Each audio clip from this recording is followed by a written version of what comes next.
So a documentary on Hurricane Katrina just came out. It's called Hurricane Katrina Race Against Time. It's on National Geographic's like YouTube channel or whatever. I've seen the whole documentary. It's a really good documentary. If you guys haven't seen it, definitely go watch it. But a lot of people on my TikTok FYP are surprised that the hurricane itself caused all the damage. It was the levees. Now for me, I'm surprised that they're surprised that they didn't know about, you know, the levees breaking. And you know, it was taught in their schools that Hurricane Katrina is what caused all the flooding or whatever. Now for me, I don't know if anyone else was taught this, but we were taught that the levees actually broke. But apparently to other people, it seems like they were only taught that it was the hurricane that caused all the damage. Now Hurricane Katrina itself, yes, it was a category 5, but when it hit land, I'm pretty sure it was like a very weak category 4. But in Mississippi and near New Orleans, like the 9th Ward and like all the other streets or whatever around like the levees were like, the levees weren't maintained as they should have been. That is a genuine fact. But there's a lot of conspiracy theories that they've actually blown up the levees. Now, to me, I just don't think that's true whatsoever, because there was multiple failure points along multiple different levees around New Orleans that didn't have any signs of, you know, explosive things or whatever. When you actually search up, you know, Hurricane Katrina blown up levees, there's like a 17-year-old video of these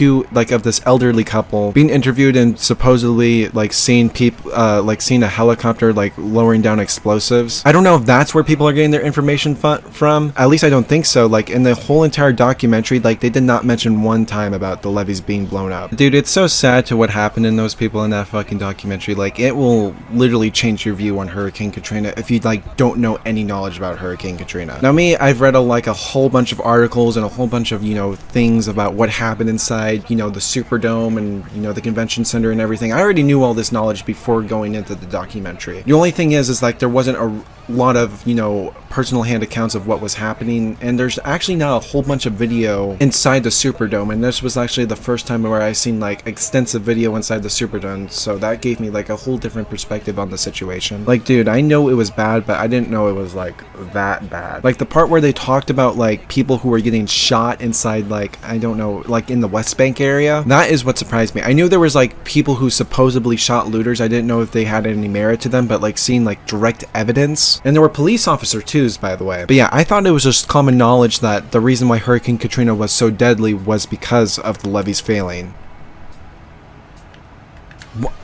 What? Yes, there would have been still like, you know, a little bit of flooding here and there, but if the levees wouldn't have failed, Hurricane Katrina wouldn't have been so infamous as it was, which could have been an actual bad thing, because it could have because if Hurricane Katrina wasn't as big as it was and it didn't show the failings of what, you know, FEMA and like, you know, the New Orleans government did to their people, if the Hurricane Katrina wasn't as big as it was, then it would have covered up all the things and wrongdoings they did. And there have been way stronger hurricanes since Hurricane Katrina. I'm pretty sure Hurricane Matthew was stronger than Hurricane Katrina. I mean, like, there's a famous video of like the storm surge from, I think, Hurricane Matthew, where it literally like got like, I think 15 feet high on the coast of Florida, I think it hit. I just don't see how you want to be, you know, living in Florida or all these like coastal areas when there's a lot of things happening in the environment where it makes it more dangerous to live. Anyway guys, see you guys later. Bye.